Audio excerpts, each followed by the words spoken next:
The death of Emperor Palpatine is a topic that's had Star Wars fans buzzing for decades.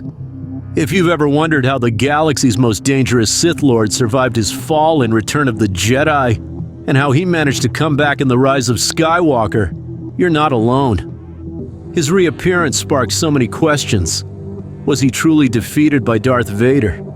How did he survive all these years? And most importantly, what really happened during his final death in the Rise of Skywalker?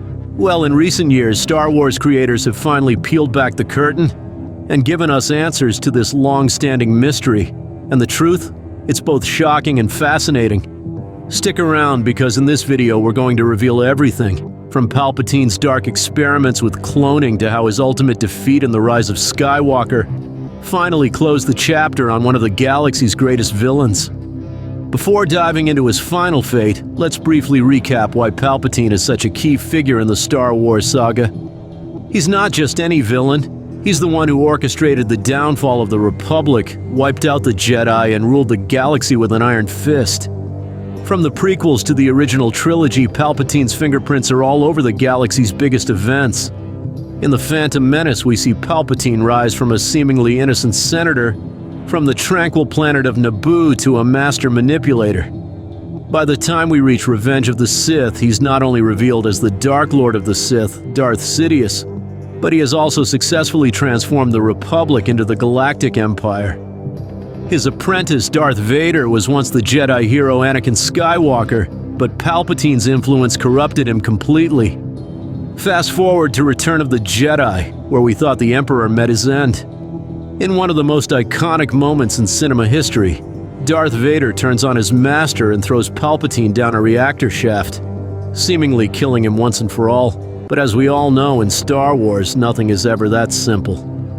So how did Palpatine come back in the Rise of Skywalker after his apparent death in Return of the Jedi? The answer lies in something fans have speculated about for years: cloning and Sith sorcery.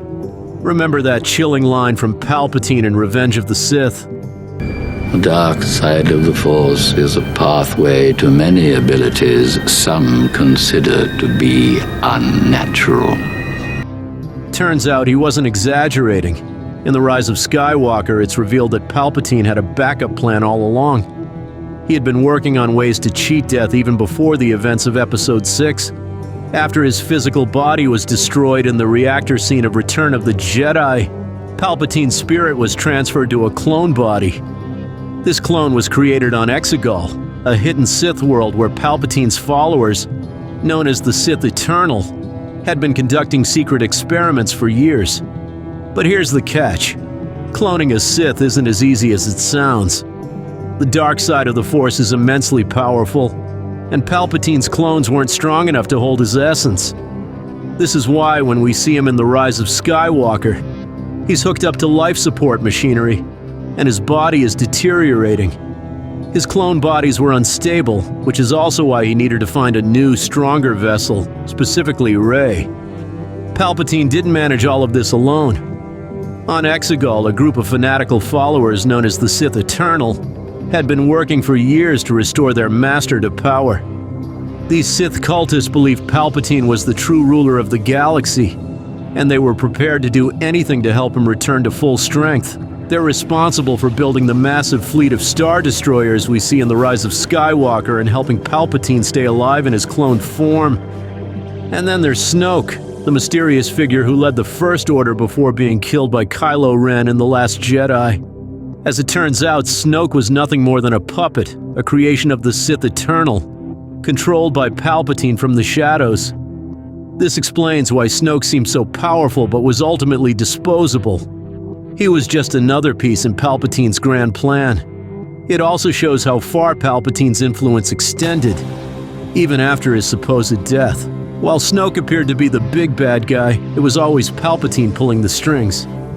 Now let's talk about Rey, one of the key players in Palpatine's return. In The Rise of Skywalker, we discover a jaw-dropping revelation. Rey is Palpatine's granddaughter. This shocking twist explains why Palpatine had been so interested in her all along. He saw Rey as the perfect vessel to transfer his essence into, allowing him to fully regain his power and rule the galaxy once more.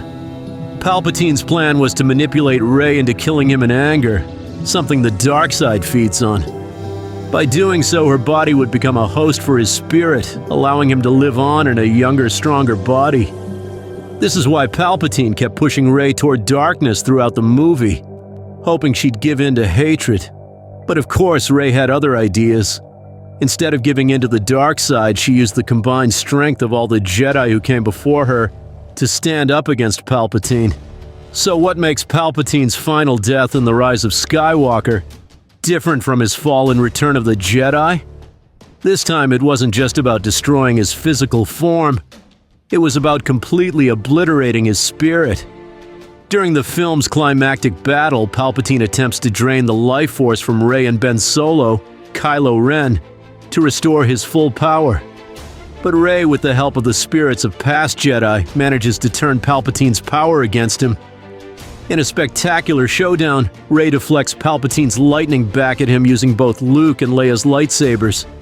This moment is crucial because it symbolizes the legacy of the Skywalkers combining with Rey's strength to bring an end to Palpatine's reign of terror. The force of the attack disintegrates Palpatine's body, and with it his essence. This time there's no coming back. But here's what's important.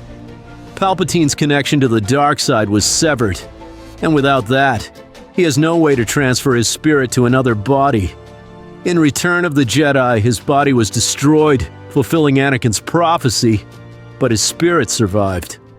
In The Rise of Skywalker, both his body and spirit were obliterated, ensuring that this is his final death. Now let's address the elephant in the room. Could Palpatine come back yet again?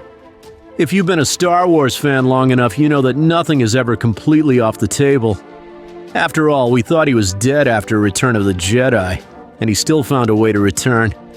However, based on everything we've learned from The Rise of Skywalker and the additional material in books and comics, it seems unlikely. This time there's no clone body waiting for him, and his spirit has been destroyed. The fan reaction also seems to indicate Lucasfilm won't be going back to this well. The novelization of The Rise of Skywalker confirms that his essence was wiped out during that final battle. And with the Sith Eternal gone, there's no one left to bring him back. That being said, Star Wars is a franchise built on the tension between the light and dark sides of the Force. While Palpatine's story may finally be over, the dark side itself will always exist. There could be new threats, new dark side users, or even other ancient Sith lurking in the shadows. Palpatine may be gone, but his legacy, his influence on the galaxy, could still shape future stories. With Palpatine's final death, it also raises the question, is this the end of the Sith? The Sith have been the primary antagonists in Star Wars for thousands of years, with a lineage that dates back to Darth Bane and the Rule of Two. But with Palpatine gone and no clear successor, it seems like the Sith Order may have finally come to an end. However, as we know, the dark side of the Force will always find a way.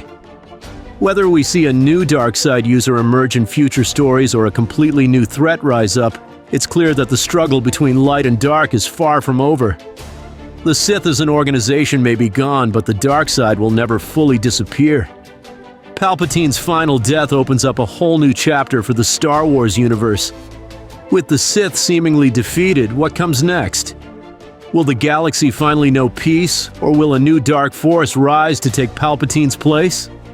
The possibilities are endless, and this gives Star Wars creators room to explore new stories, new characters, and new conflicts.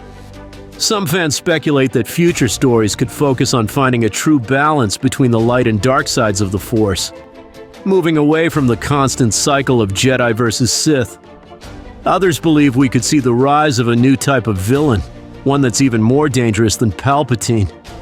Whatever direction the franchise takes, one thing is certain: Palpatine's legacy will continue to influence the galaxy for generations to come. So there you have it. Palpatine's final death explained. After years of speculation, Star Wars has finally given us the full picture of how the Emperor survived, how he returned, and how he was ultimately defeated for good. But what do you think? Have we truly seen the last of Palpatine? Or do you think the dark side or Disney could find a way to bring him back yet again? Let me know in the comments below. And if you enjoyed this deep dive, don't forget to subscribe for more Star Wars content. Thanks for watching, and may the Force be with you.